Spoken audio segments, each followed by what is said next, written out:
Alright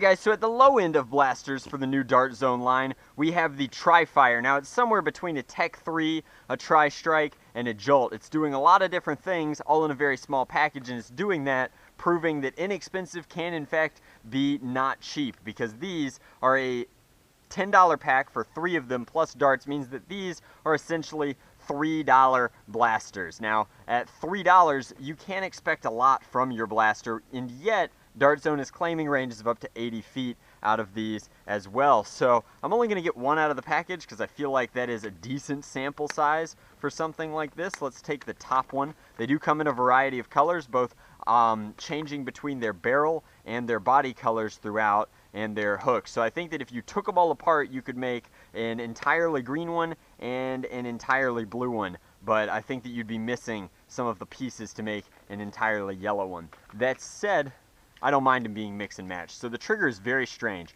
It's a Keyring style trigger that you appear to pull down. Not in, as it would appear, but down. Now pulling in is going to give you down. And instead of being a single rod in the plunger rod, this is 2 sticking out either way. Now that's very strange. It seems to rotate. I'm having a hard time priming it occasionally because there is quite a bit of power in here. It seems to rotate on the prime.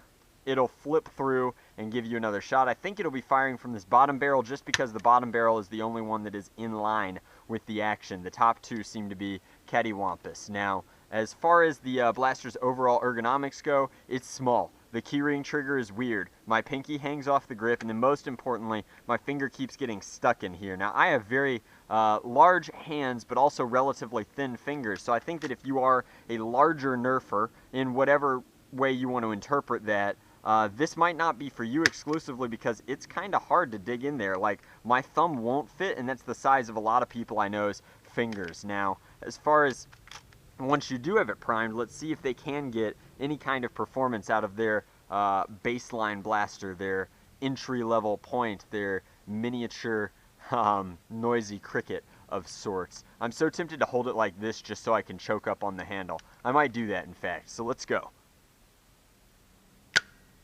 Wow, a remarkable amount of hop up, but definitely getting the ranges that they claimed. Huh, there's a lot of power in this little guy.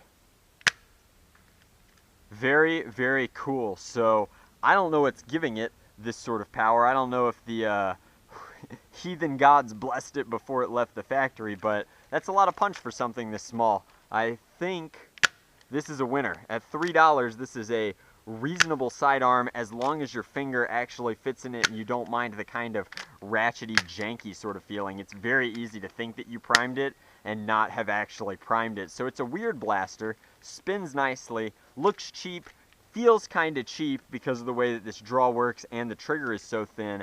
I think that this is a very easy blaster to break on account of this trigger being so thin, but at $3 you get 3 of them. Go ahead, break a couple, why not? It's definitely a good entry-level blaster that isn't a Jolt or a Triad while being its kind of own thing. Again, it reminds me of the Tech 3 with the rotating barrel, except this is rotating automatically, which is way cooler than what the Tech 3 was doing, and it's not infringing on the Smart AR patent. So they really worked with the design space that they had to make something that is as decent as they could make it, even if it is awkward in some ways for the user interface. But plenty of power out of this tiny pistol. Thanks for watching, guys. We still have one more video, so stay tuned. We've got to test out the flagship Enforcer. See you then.